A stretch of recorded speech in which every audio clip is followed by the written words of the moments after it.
Last year, digital native Gen Z, the generation that literally grew up with iPads in their cribs, right? The ones who can navigate complex algorithms before they can even read a chapter book. Oh, yeah. They actually lost more money to online scams than 70-year-old seniors. It is a staggering statistic. I mean, it completely shatters this illusion we have about, digital fluency automatically equating to financial fluency. Exactly. Yeah. So welcome to the deep dive. And if you're listening to this right now, I am speaking directly to you. Yep. Whether you're like a high school sophomore trying to figure out where your summer job money went, or a college freshman staring down a massive tuition bill, or even just a young adult stepping into the workforce, you are navigating a world that seems precision engineered to empty your wallet. And, well, before you even realize what's happening, the environment you're operating in right now, it's not passive. It is an incredibly active, highly sophisticated machine. Right. So our mission today is to decode what researchers are calling the hidden ledger. We are going to uncover exactly why the modern financial system profits so massively off teenage financial illiteracy. And more importantly than that, we're going to give you the blueprint. Yes, we're tearing down the system to understand its mechanics and then building up a set of smart, practical, everyday habits to protect your money and actually grow your wealth. And we really do have an absolute mountain of data to back this up today. We totally do. We're synthesizing information from the Consumer Financial Protection Bureau's 2024 Financial Literacy Annual Report, some incredibly revealing insights from Stanford economist Anna Maria Lusardi. Oh, her stuff is brilliant. It really is. Plus the NGPF's State Financial Education Report, and we're even bringing in some raw, unfiltered debates straight from Reddit about why our schools absolutely fail to teach this stuff. The stack of sources is massive today. Okay, let's unpack this. To understand how to build wealth, we first have to understand the environment that's actively trying to take it from you, right? Right. You can't learn to swim without understanding the currents in the water. And right now, the current is pulling young people under. Like, the projections from the data show that Gen Z debt levels are skyrocketing. Skyrocketing is almost an understatement.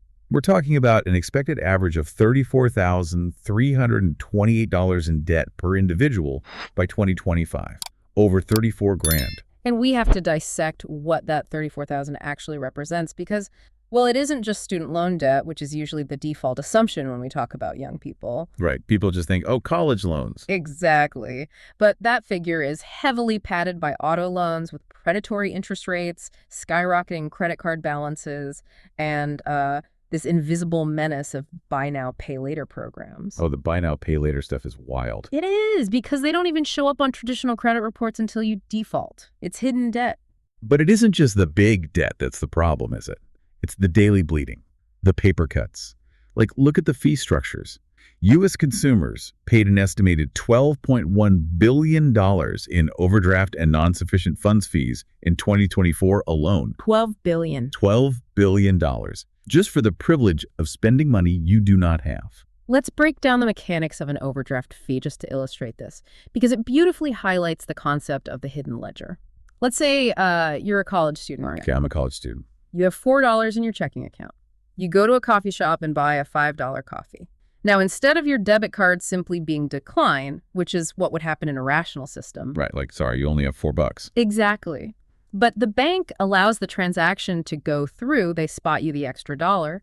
But for that so-called convenience, they hit you with a $35 overdraft fee. So your $5 coffee just cost you $40. Exactly. And historically, banks would engage in a practice called transaction reordering. Wait, what is that? Well, if you made 3 small purchases of $5 and 1 large purchase of $100 for, say, a textbook, but you only had $50 in your account, the bank wouldn't process them chronologically. Oh, no. Yeah.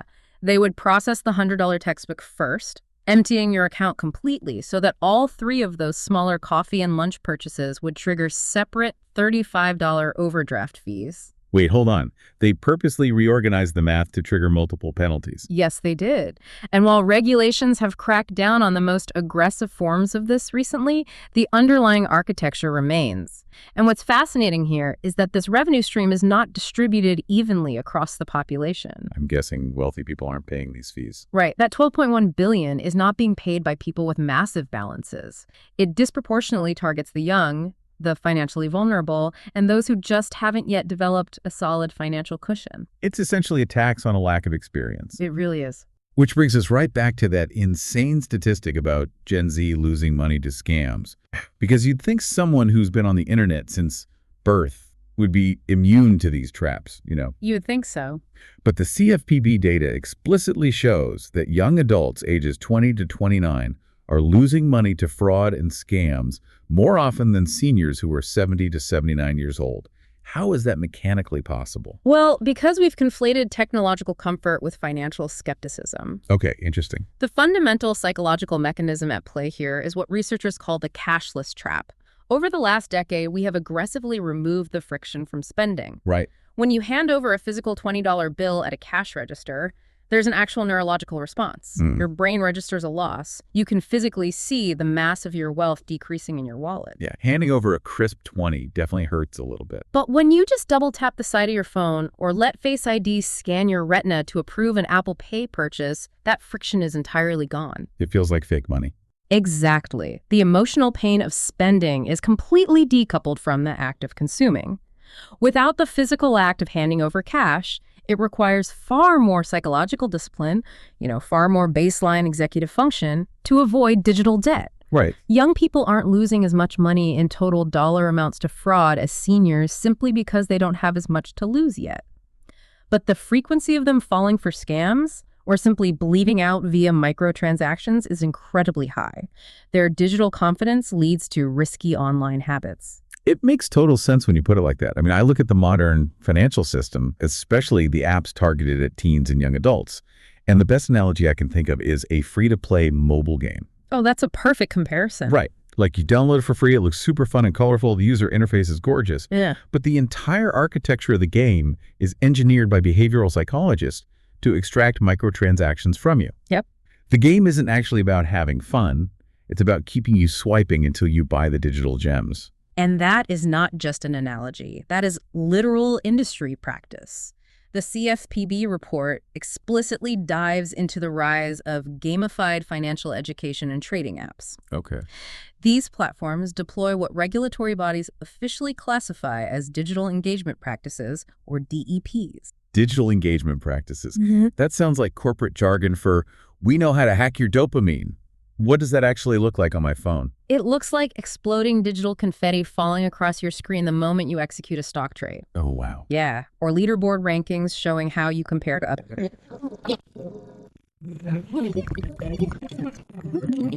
Portfolio, warning you that a stock is trending and you might miss out. So it's FOMO as a business model. Precisely. FOMO is extremely profitable, and the data is incredibly concerning. Research shows that these specific digital engagement practices increase trading frequency by 11 to 12%.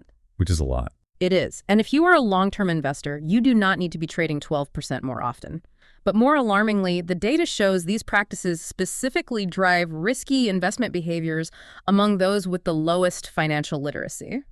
So the people who know the least are being pushed to gamble the most. Exactly. You feel like you're playing a video game, but you're making high-stakes, real-world financial decisions with your actual savings.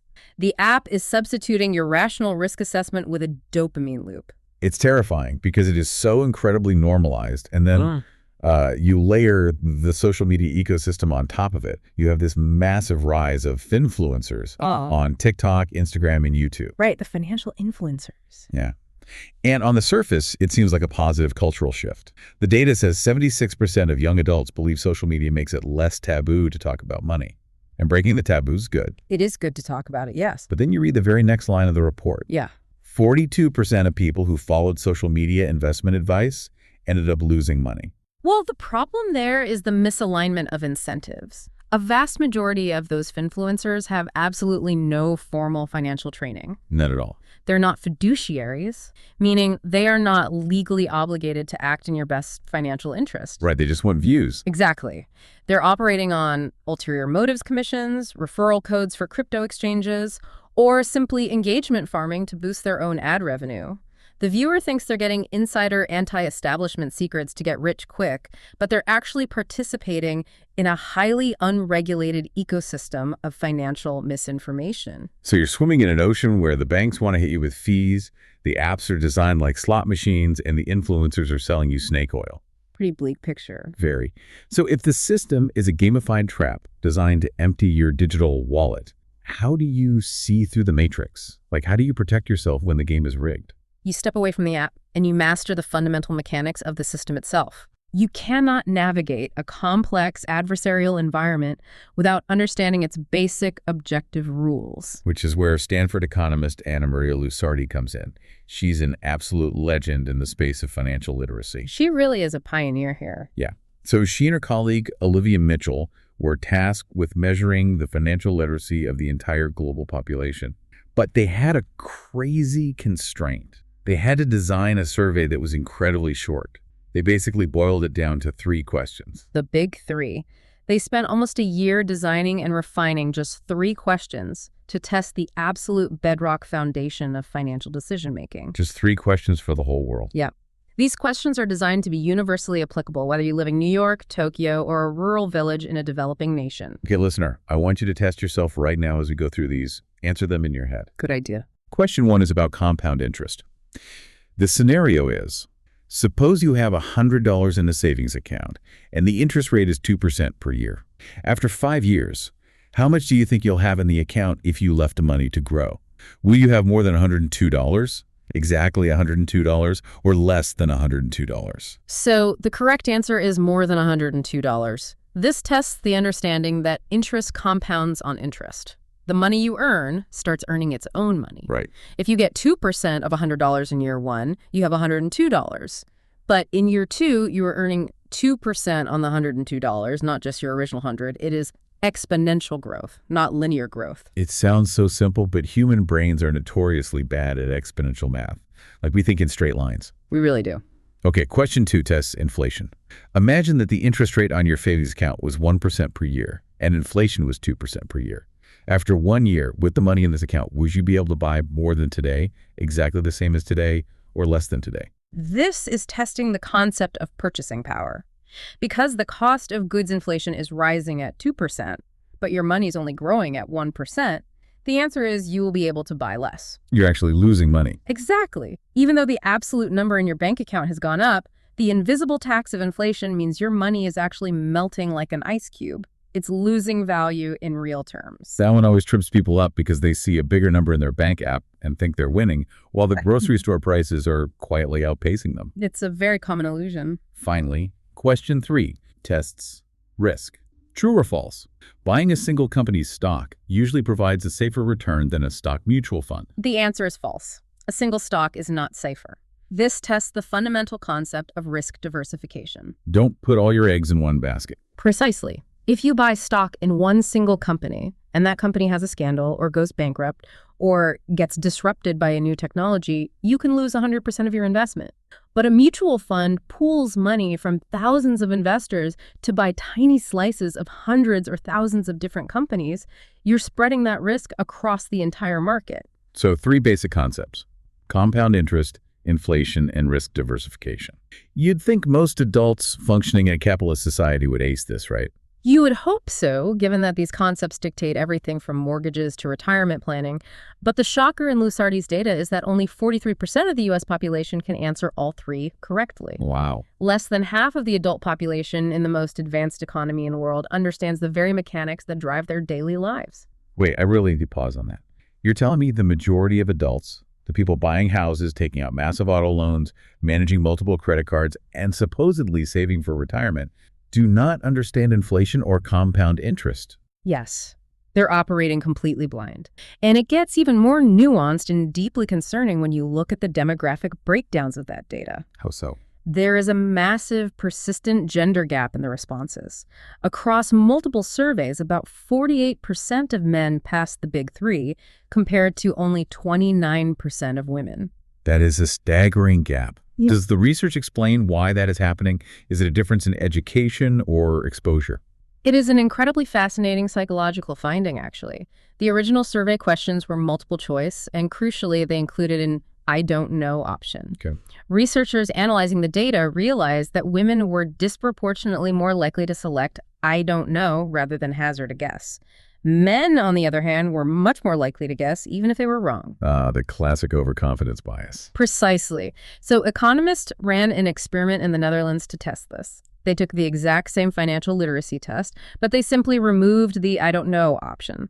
They forced the respondents to answer, effectively forcing them to guess if they weren't sure. And what happened? Women's scores jumped significantly. Really? Yeah. Just from removing that one option? Yes. The gap didn't close entirely, but it turns out a lack of confidence explains about a third of that gender gap. When forced to answer, many women actually knew the correct response. But when given the choice, they simply didn't feel confident enough in their own knowledge to commit to it. Wait, so the problem isn't just acquiring the knowledge, it's having the actual psychological confidence to act on it. Exactly. But how are you supposed to build confidence in a system that we just established is actively designed to confuse you and hack your dopamine? You build it through deliberate education and practice.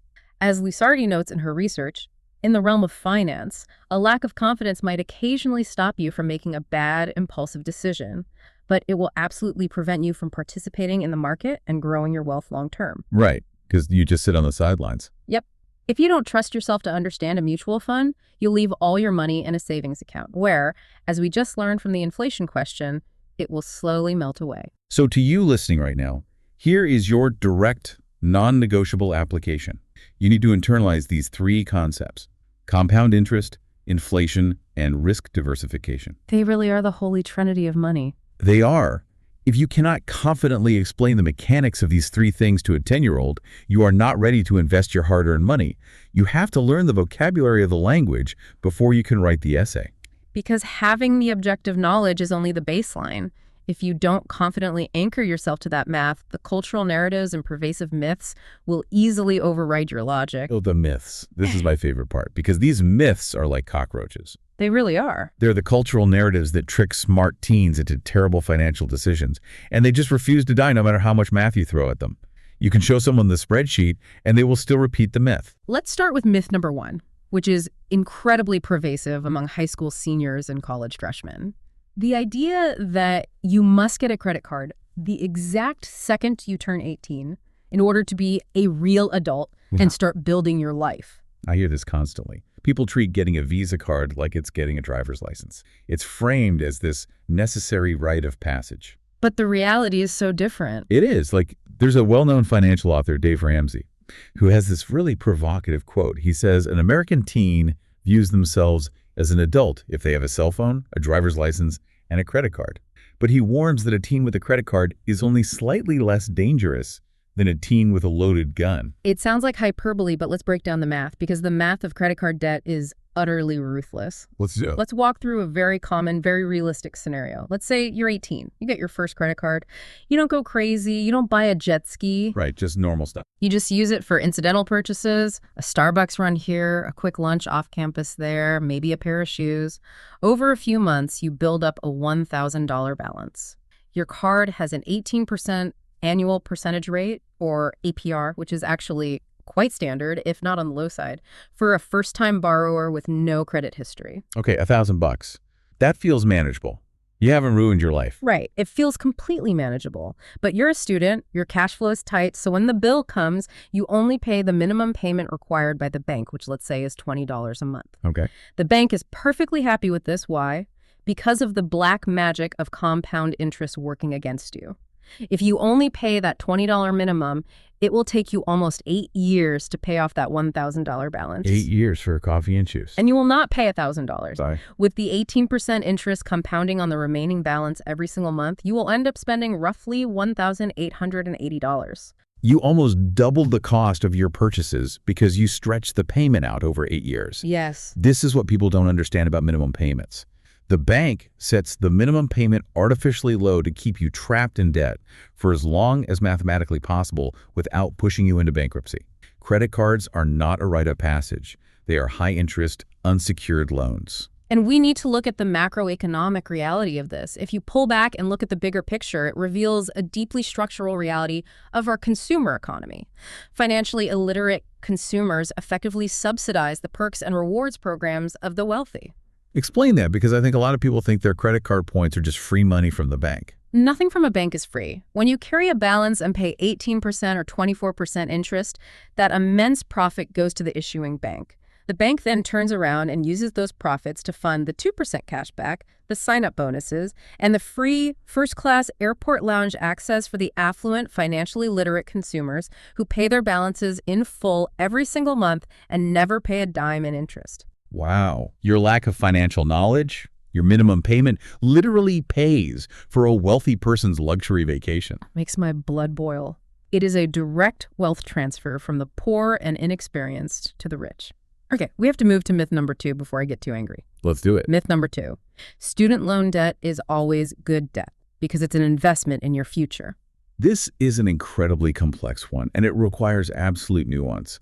Statistically, a Georgetown University study does show that degree holders earn 84% more than high school graduates, an average of $2.8 million more over a lifetime. So historically, yes, the data shows that higher education pays off massively. But there is a massive but here. But as Wharton economist Peter Capelli warns in his research, the landscape has fundamentally changed. The cost of tuition has vastly outpaced inflation over the last 3 decades. Therefore, not all degrees pay off, and not all student debt is inherently good debt. Taking out $150,000 in private loans for an undergraduate degree in a field with a median starting salary of $40,000 is mathematical suicide. You have to treat college like a rigorous, calculated financial investment, not just the default, socially expected next step. So what's the solution for a high school junior or senior listening to this right now who is totally overwhelmed by the college application process? First, before you ever fall in love with a campus, you must use net price calculators. Every college is federally required to have one on their website. It takes your family's financial information and gives you a much more accurate estimate of what you will actually pay, factoring in grants and scholarships, rather than the terrifying sticker price. And if you're already in college or graduating soon with debt, Then your absolute priority is understanding how income-driven repayment, or IDR, plans work for federal loans. The system is Byzantine, but you have to master it. what exactly does an IDR do? If you graduate and your starting income is low, you can apply for an IDR plan, which caps your monthly payment at a percentage of your discretionary income. In some cases, if your income is low enough, your required monthly payment might literally drop to $0. But wait, if I pay $0, doesn't that destroy my credit score? This is the critical hidden mechanism. Under an official IDR plan, even a $0 required payment is reported to the credit bureaus as an on-time payment. No way. Yes. It actively builds a positive credit history because you are fulfilling the terms of your modified loan agreement. You can protect your credit score even when you have no money to spare, but you have to know that the option exists and you have to file the paperwork. You have to know the rules of the game to survive it. Knowledge is quite literally financial armor there. And that leads to myth number 3, the one that keeps so many young people paralyzed. You need a lot of money to start investing. People have this cinematic image in their heads that investing is strictly for guys in custom suits on Wall Street yelling into telephones. That is a destructive myth that effectively keeps working-class people entirely out of the wealth-building process. It might have been somewhat true 30 years ago when stockbrokers charged massive commissions for every trade. But today, because of the advent of fractional shares and zero-commission modern brokerage apps, you can start investing with just $5 or $10. You can buy a tiny fraction of a single share of an index fund. And the reason starting with $5 matters isn't because $5 is going to make you rich. It's because of the variable of time. Exactly. We go back to Lusardi's first question, compound interest. The mathematical formula for compound interest relies heavily on time. It favors the young far more than it favors the wealthy. Give me an example of that. Well, a 20-year-old investing $50 a month has a massive, almost insurmountable mathematical advantage over a 40-year-old investing $500 a month, simply because the 20-year-old has 2 extra decades for their money to compound on itself. This is where the truth about wealth gets really interesting. The real secret to wealth isn't day trading crypto. It isn't catching the next overnight meme stock and bragging about it on Reddit. The secret is keeping your finances intensely boring on purpose. Boring on purpose, I like that. It's about automation, consistency, putting $50 into a broad market index fund every single month, ignoring the news and going back to your life. Boring is what builds millionaires. Boring, automated consistency over decades. It is the exact opposite of the dopamine-fueled digital confetti we discussed earlier. Right. Now, at this point, if you are a student listening to this, you are probably taking notes furiously. But you're also probably feeling a profound sense of betrayal. You're thinking, this is blowing my mind, but why in the world wasn't I taught this in high school before I was asked to sign a piece of paper taking on tens of thousands of dollars in student loans? It's a very valid question. Which logically leads us to look at the institution that is supposed to prepare us for adulthood. We have to talk about the school system gap. It is a profound systemic failure, but we have to understand the historical context of why it exists. When you look at the history of the American education system, its curriculum architecture was largely established in the late 19th century by academic groups like the Committee of 10. Right. They prioritized classical, theoretical academic disciplines, Latin, theoretical mathematics, literature, history.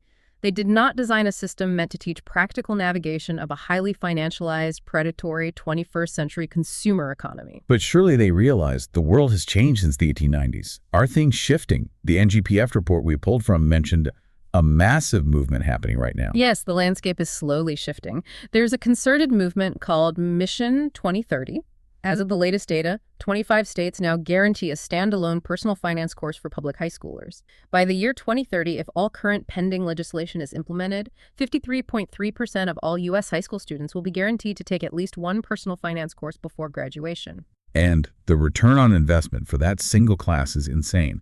The research from Titan Partners found that taking just one semester of personal finance in high school results in an average per-student lifetime benefit of $100,000. And to clarify that number, that isn't a magical check handed to the student.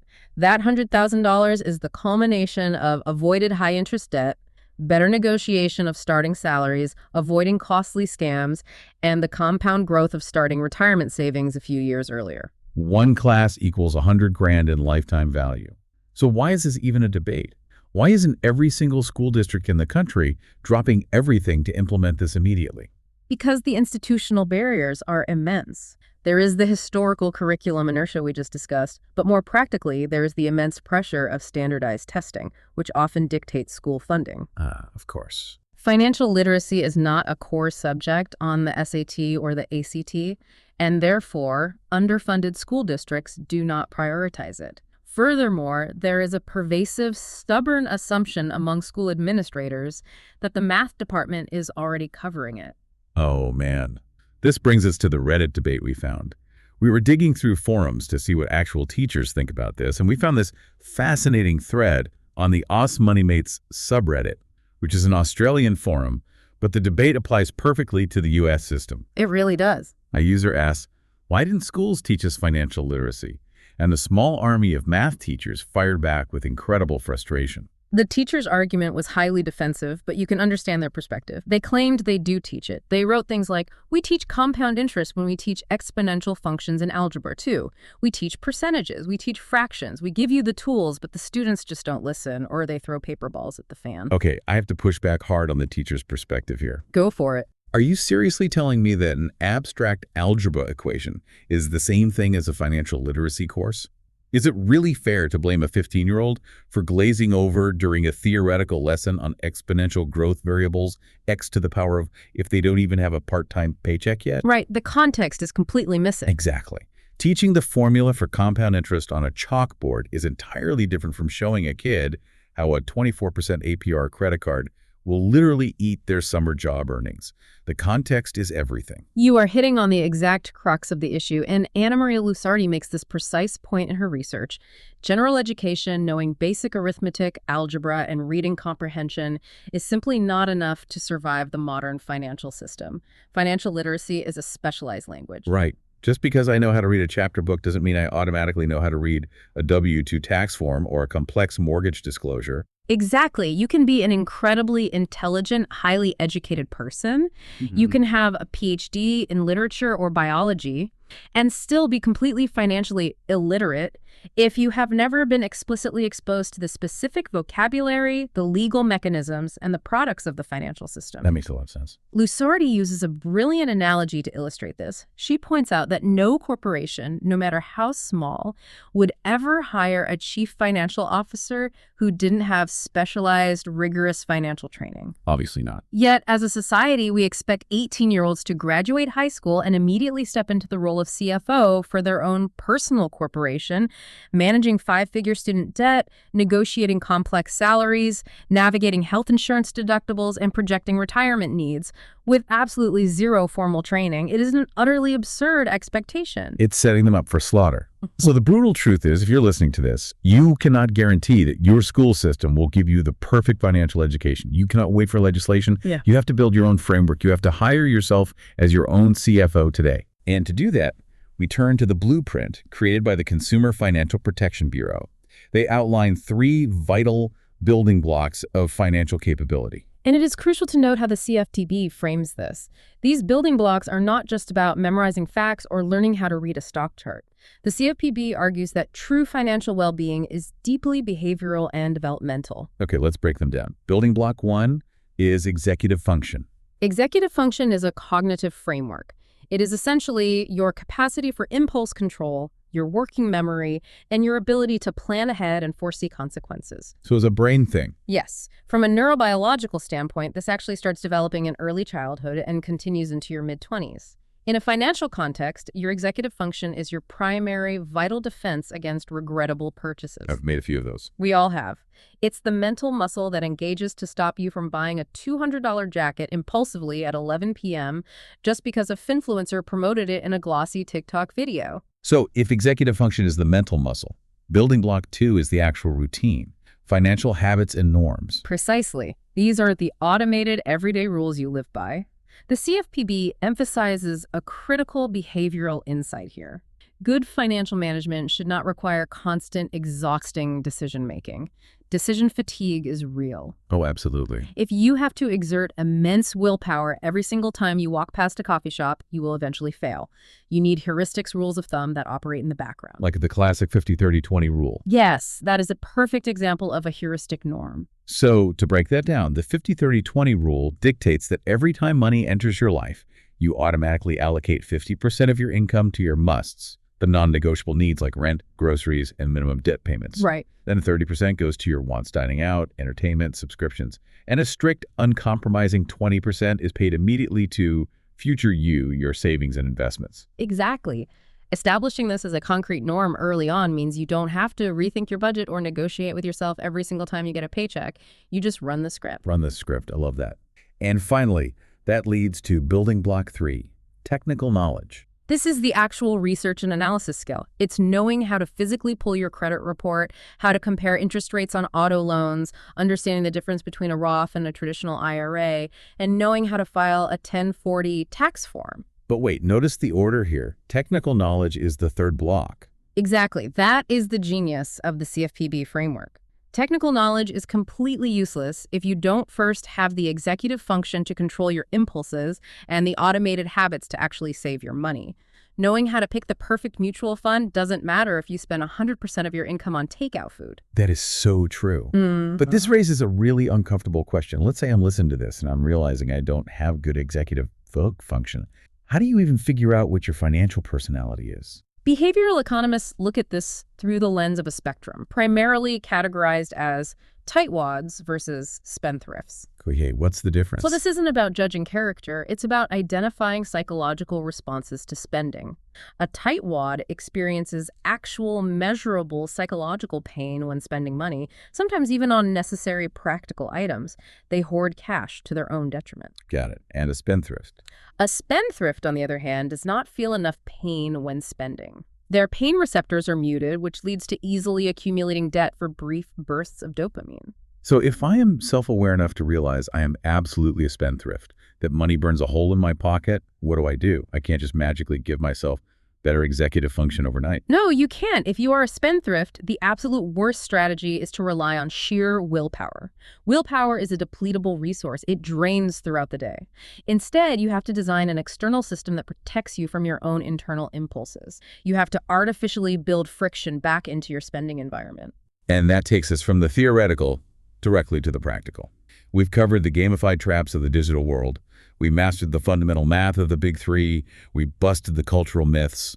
And we explored the psychology of the CFPB building blocks. We covered a lot of ground. Now we synthesize all of this into a concrete, undeniable teen action plan, a personal playbook to guarantee your financial success, starting right now.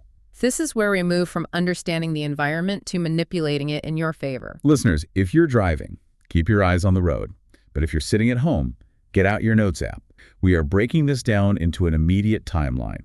Let's start with immediate action, what you need to do in the next 24 hours. Step 1. Audit your digital wallet and restore the friction. I want you to open your banking app on your phone, go to the settings, and turn on instant push notifications for every single transaction, no matter how small. Every time a single dollar leaves your account, you want your phone to buzz in your pocket. I love this because it directly combats the cashless trap you talked about earlier. You want to artificially recreate the pain of paying. If you get a buzz on your phone, you actually notice the money leaving. And it helps you catch those sneaky $4.99 tap subscriptions you forgot to cancel. Precisely. You are putting the alarm bells back into the system. Step 2 for the next 24 hours. Implement a mandatory 24-hour cooling-off period for any non-essential purchase over $25. Oh, that's a good rule. If you see something online, put it in the digital cart. Go ahead and get the dopamine hit of shopping. But force yourself to close the tab and wait 24 hours before checking out. That is so emotionally difficult in the moment, but so effective. It forces your executive function to engage. It allows the initial emotional spike of desire to fade and drastically reduces the likelihood of a regrettable purchase. Okay, moving to the next 30 days. This month's action items. Establish a no-swipe boundary. Pick one day a week. Let's call it No Spend Saturday, where you actively decide to spend absolutely $0. $0. Not even for gum. Nothing. No coffees, no digital downloads, no fast food, no gas. You must plan ahead so that on that specific day, your financial output is 0. This isn't about the money you save that day. It is about building the behavioral discipline to exist without consuming. It's like fasting, but for consumerism. And also during this month, you need to execute your first 5E30-20 budget. Even if your only income is a part-time job flipping burgers for $150 a week or a small allowance from your parents. Yes, start small. Do not wait until you have a real job. Get into the habit of taking 20% of whatever comes into your hands and hiding it from yourself in a separate savings account. Build the behavioral pathway now when the stakes are low, so it's automatic when the stakes are high. Excellent advice. Now, we zoom out to this year. Over the next 12 months, your primary structural goal is to build a thin credit history safely. Your credit score is essentially your adult GPA. It really is. It is the metric that will dictate the interest rates you'll pay on future cars, apartments, and homes. A good score will literally save you hundreds of thousands of dollars over a lifetime. Hold on, I am throwing a massive red flag here. You just spent a huge portion of this deep dive telling me that credit cards are the devil. You talked about the $1,000 Starbucks balance that takes 8 years to pay off. Now you want me to get a credit card. I want you to use the tool without falling into the trap. Credit cards are extraordinarily dangerous if used for discretionary emotional spending. The safe, surgical way to build credit before you turn 20 is one or two methods. Okay, what's method 1? First, you can ask to become an authorized user on a parent's credit card. But only, and I mean only, if your parents have absolutely pristine credit habits. Their good history will essentially copy and paste onto your blank credit file. And if my parents have terrible credit, or I just want to be totally independent, what's method 2? Then you open a secured credit card of your own. Walk me through the exact mechanics of a secured card, because a lot of people don't know the difference between secured and unsecured. A standard unsecured credit card means the bank is trusting you with their money. A secured card means you put down your own cash deposit, say $200. Okay. The bank holds that $200 in a locked account, and they issue you a credit card with a strict $200 limit. Because your own cash is securing the line of credit, it is virtually impossible to go into massive debt. The bank has zero risk. Okay, so I have this secured card with a $200 limit. What do I do with it? You put one single, small recurring subscription on that card, like a $10 Spotify or Netflix subscription. You go into the settings and set the card to auto pay the balance in full every single month from your checking account. And then you literally take a pair of scissors, cut the physical card in half, and throw it away. Or you put it in a block of ice in your freezer. You never, ever carry it in your wallet. Because if it's in your wallet, you might use it for a late night pizza. Exactly. You keep it boring. You automate it. By doing this, you are generating a perfect 100% on-time payment history every single month. Payment history makes up 35% of your FICO credit score. You are building a rock-solid credit profile without exposing yourself to a single ounce of temptation for impulse buys. Keep it boring. That should be tattooed on every 18-year-old's arm. And finally, before adulthood action items for when you are 18 or 19. Do your own taxes. I cannot stress this enough. Even if you only made $3,000 at a summer lifeguard job, do not just blindly hand your paperwork to your parents or a tax preparer. Use one of the free online tax software programs. Physically read your W-2 form. Look at the 1040 form as it generates. Exactly. But why does it matter if my tax return is so simple? Because understanding the mechanics of taxation is the foundation of civic and financial reality. You need to understand the difference between gross income and net income. You need to look at the deductions and understand what federal withholdings are, where your Social Security and Medicare taxes are going. Knowing where your money goes empowers you to catch paycheck errors, understand how to adjust a W-4 when you get a raise, and honestly, it is the first step to becoming a truly informed citizen and voter. It pulls back the curtain on how society actually operates. It does. And I want to add one critical point about the role of your parents in all of this. Parents are often the lenders of last resort in our economy. Oh, man, yeah. The research shows a tragic, growing trend of parents draining their own hard-earned retirement accounts or taking out second mortgages to bail out their adult children who made costly, avoidable financial mistakes with student loans or credit card debt. That's heartbreaking. By taking these steps, by becoming financially literate as a teenager, you aren't just protecting your own future. You are actively protecting your family's generational wealth. You are ensuring your parents can retire with dignity. Wow, that is incredibly powerful. You are literally protecting your parents by being boring and consistent today. Let that sink in. Okay, let's recap this epic journey we have been on. We started by dodging the digital confetti and exposing the gamified traps of the modern financial apps. We mastered Anna Maria Lusardi's Big Three. We now know how compound interest works for us, how inflation works against us, and why risk diversification is our shield. We covered a lot. We really did. We busted the cockroaches of money myths, realizing that credit cards aren't a rite of passage, student debt requires extreme caution, and you only need $5 to start investing. And finally, we built a bulletproof, step-by-step action plan using the CFPB's building blocks, putting friction back into our digital wallets and automating our way to wealth. It is a highly comprehensive, incredibly practical framework, but as we close this deep dive, I want to leave you with one final, broader perspective to consider. Something that pushes beyond the sources we discussed. We spent a lot of time today talking about the dangers of a cashless society where the physical act of spending doesn't hurt anymore because it's all digital. But we are already moving past simple digital transactions. Project this landscape 10 years into the future. We are currently seeing the rapid, undeniable integration of artificial intelligence into our mobile devices and our daily lives. What happens to personal finance when autonomous AI agents start acting on our behalf? Like having a robot financial advisor in my pocket. Yes. Imagine an AI that automatically negotiates your car insurance rates with different providers every 6 months without you asking. Or an AI that autonomously manages your 5 or 30-20 budget, shifting money into your savings account the exact millisecond your paycheck hits, perfectly optimizing your compound interest. Honestly, that sounds like a financial utopia. It takes all the decision fatigue out of the equation. It could be a utopia. But consider the flip side of that technological coin. What happens when massive retail corporations, banks, and data brokers use their own highly advanced AI to create ultra-personalized surveillance pricing? Wait, what does that mean? What if the corporate algorithm tracking your browsing history, your sleep patterns, and your biometrics knows exactly what your specific individual impulse control limit is?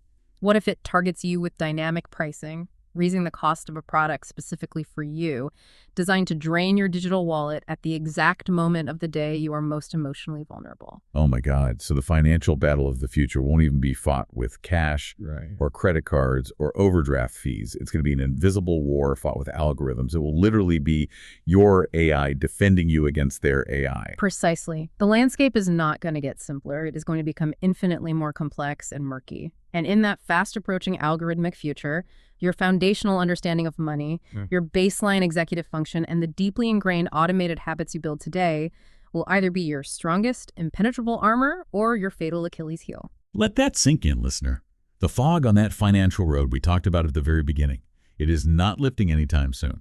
But now, you know how to build the radar to see through it. Thank you for taking this deep dive with us today. Remember, the system was not built to teach you, and the game might be rigged, but the rulebook to your wealth is now firmly in your hands. Put the friction back in your wallet, stay relentlessly boring, stay consistent, and we'll catch you on the next one.